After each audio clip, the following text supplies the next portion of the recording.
Hello friends, cyber state tech tutorial में एक बार फिर से आपका स्वागत है। मैं हूं सिद्धांत गौर और आप देख रहे हैं मेरी हैक एंड टेक सीरीज का वीडियो नंबर 11। मैंने मेरे पिछले वीडियो में आप लोगों को एक्सप्लेन किया था कि किस तरह से आप विंडोज का इस्तेमाल करके आपके वाईफाई के पासवर्ड को हैक कर सकते हैं। अगर आपने वो वीडियो नहीं देखा है तो आप वीडियो की डिस्क्रिप्शन में दी गई लिंक पे क्लिक करके आप उस वीडियो को देख सकते हैं और जान सकते हैं कि किस तरह से आप किसी विंडोज में वाईफाई का पासवर्ड को हैक कर सकते हैं। दोस्तों, ये मेरा जो वीडियो है ये मेरा सेकंड वीडियो है। अगर आप बात करें मेरी क्वेश्चन आंसर सीरीज का, मेरे पिछले वीडियो में आपको बताया था कि प्राइवेट आईपी और पब्लिक आईपी के बीच में क्या फ़र्क होता है, या फिर इंटरनल आईपी एड्रेस और एक्सटर्नल आईपी एड्रेस के बीच में क्या फ़र्क होता है। दोस्तों, इस कन्फ्यूजन के कारण कई लोगों को अपने नेटवर्क के बाहर के कंप्यूटर को हैक करने में प्रॉब्लम आ रही थी। वो सब कुछ सही करते थे, उसके बावजूद भी वो अपने नेटवर्क के बाहर के कंप्यूटर को हैक नहीं कर पा रहे थे। तो उस वीडियो को देखने के बाद कई लोगों ने अपनी कंफ्यूजन को दूर किया है। अगर आपने वो वीडियो नहीं देखा है, उस वीडियो को देख सकते हैं, उसकी लिंक भी मैंने डिस्क्रिप्शन में मेंशन कर दी है।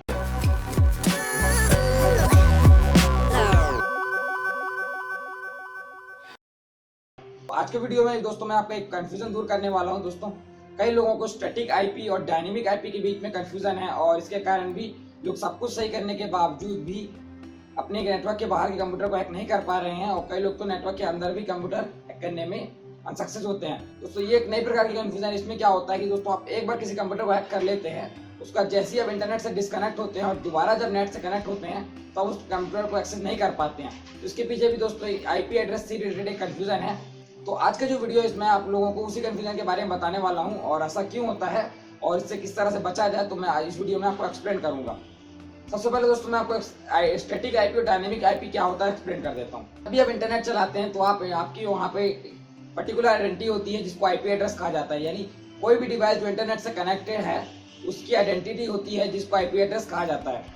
तो आप जब भी इंटरनेट से कनेक्ट होते हैं आपको एक आईपी एड्रेस प्रोवाइड होता है जो आपके इंटरनेट पे आइडेंटिटी है। अगर आपको इंटरनेट पे कोई भी आदमी ट्रेस करना चाहता है, आपको फाइंड करना चाहता है, आपके डिवाइस को ढूंढना चाहता है, या आप किसी भी सर्वर से कनेक्ट होते हैं तो वो सर्वर आपके आईपी एड्रेस के थ्रू ही आपको पहचानता है।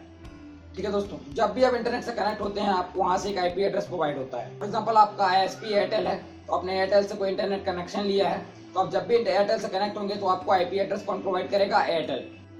दोस्तों, आप जब भी इंटरनेट से कनेक्ट होते हैं तो आपको अलग अलग आईपी एड्रेस मिलते हैं। जो आईएसपी होती हैं, जो इंटरनेट सर्विस प्रोवाइड करने वाली कंपनीज होती हैं, वो क्या करते हैं, गवर्नमेंट से एक पर्टिकुलर रेंज का आईपी एड्रेस खरीद लेती है। फॉर एग्जांपल 10⁻0.0.1 से लेके 11.0.01 तक जो आईपी एड्रेस है, फॉर एग्जांपल एयरटेल ने खरीद लिया, तो इसमें क्या करते हैं दोस्तों, वो रेंज तय कर देती हैं। और फॉर एग्जांपल 10 से लेके 11 के जो बीच के जो आईपी एड्रेस है वो अब एयरटेल को मिलेंगे। जितने भी इंटरनेट यूजर्स हैं जो एयरटेल का प्लान यूज करते हैं तो उन लोगों को जो आईपी एड्रेस मिलेगा वो 10 से लेके 11 के बीच का रेंज का ही मिलेगा। तो इस तरह से क्या आईपी एड्रेस डिवाइड होते हैं अलग अलग आईएसपी के बीच में। तो फॉर एग्जांपल आपने कोई इंटरनेट कनेक्शन लिया एयरटेल से, तो जैसे आप एयरटेल से कनेक्ट होंगे तो एयरटेल आपको उस रेंज के बीच का कोई भी एक आईपी एड्रेस उठा के दे देगा। फॉर एग्जांपल आप एक आईएसपी प्रोवाइडर हैं, ठीक है दोस्तों, आपके पास आईपी रेंज है 10 से लेके 11 के बीच, और आपके पास 3 इंटरनेट यूजर हैं, यूजर ए, यूजर बी और यूजर सी। तो जब भी आपका यूजर ए कनेक्ट होगा आपसे तो उसको 10.0.01 का आईपी एड्रेस मिल जाएगा ऑटोमेटिकली, क्योंकि वो सबसे पहले कनेक्ट हुआ।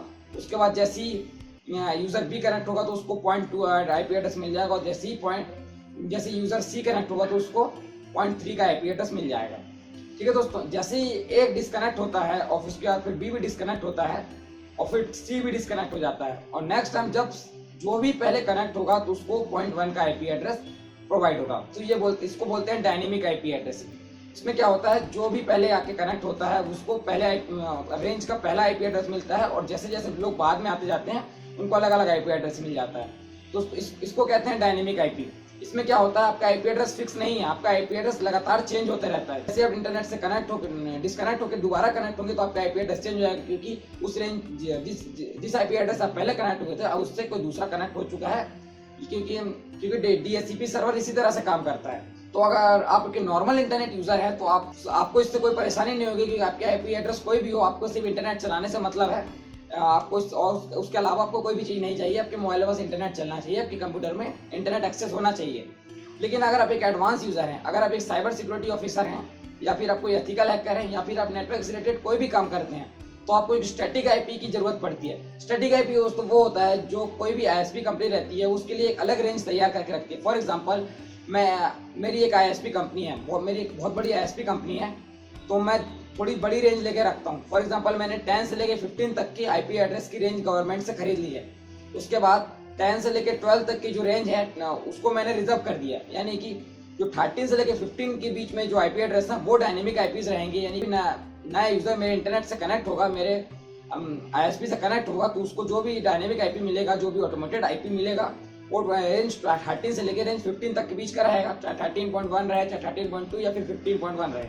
ओके, और जो मेरे पहले आईपी एड्रेस रहेंगे 10 से लेके 12 तक, वो मैं फिक्स कर दूंगा। फॉर एग्जांपल 10.0.01 मैं किसी एक पर्टिकुलर इंटरनेट यूजर को दे दूंगा, तो जब भी वो इंटरनेट से कनेक्ट हो तो उसको वही आईपी एड्रेस मिले, उसके अलावा कोई दूसरा आईपी एड्रेस ना मिले, वो आईपी एड्रेस के लिए हमेशा के लिए फिक्स हो जाए, स्टैटिक हो जाए।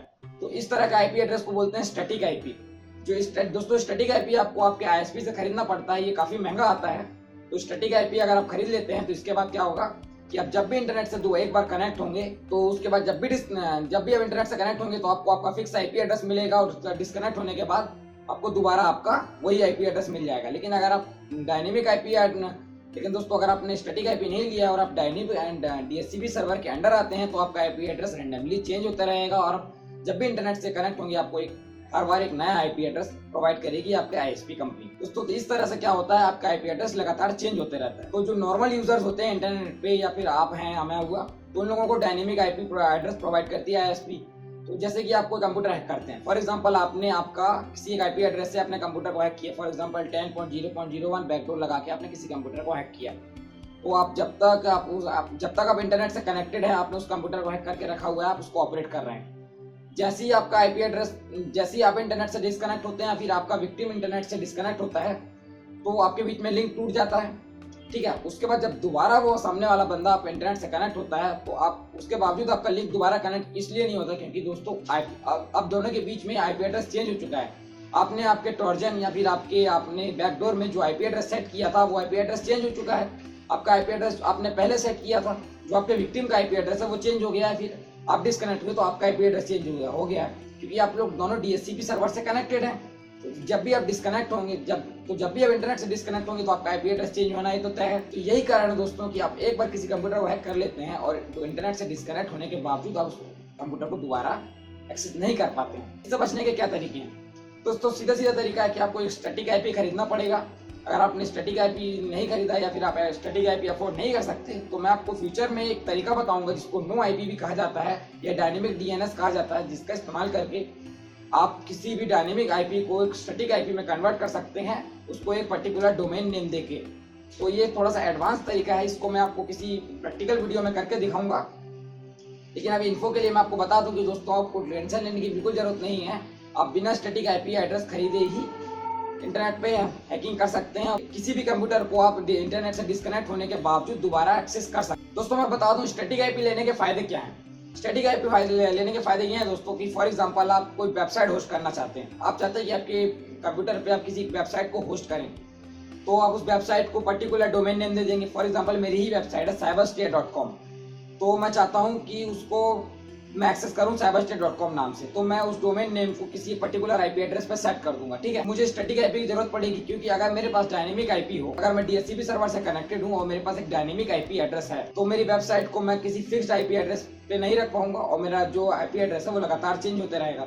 तो आप जब भी मेरी वेबसाइट को एक्सेस करेंगे, आपको हर बार एक नया एड्रेस आपको चाहिए होगा, क्योंकि हर बार मेरा आईपी एड्रेस क्या चेंज होता रहेगा। तो इसलिए आप एक डायनेमिक आईपी के बजाय एक स्टैटिक आईपी ले लें और उस स्टैटिक आईपी पे मेरी वेबसाइट को अटैच कर देता हूँ। उसके बाद जब भी मैं इंटरनेट से डिस्कनेक्ट होऊंगा, मेरी वेबसाइट ऑफ साइड होगी और मैं दोबारा मेरी वेबसाइट को जब कनेक्ट करूंगा तो मेरी वेबसाइट उसी आईपी एड्रेस से दोबारा इंटरनेट पे कनेक्ट होगी, और अब जब भी मेरे उसी पुराने आईपी एड्रेस पे क्लिक करेंगे तो मेरी वेबसाइट को एक्सेस कर पाएंगे। स्टैटिक आईपी लेने का एक और तरीका है दोस्तों, अगर आपके पास स्टैटिक आईपी है तो आप पोर्ट फॉरवर्डिंग करने में कामयाब हो पाएंगे। अगर आपके पास स्टैटिक आईपी नहीं है तो आप दोस्तों पोर्ट फॉरवर्डिंग तो भूल ही जाइए, क्योंकि बिना स्टैटिक आईपी के पोर्ट फॉरवर्डिंग करना इम्पॉसिबल है।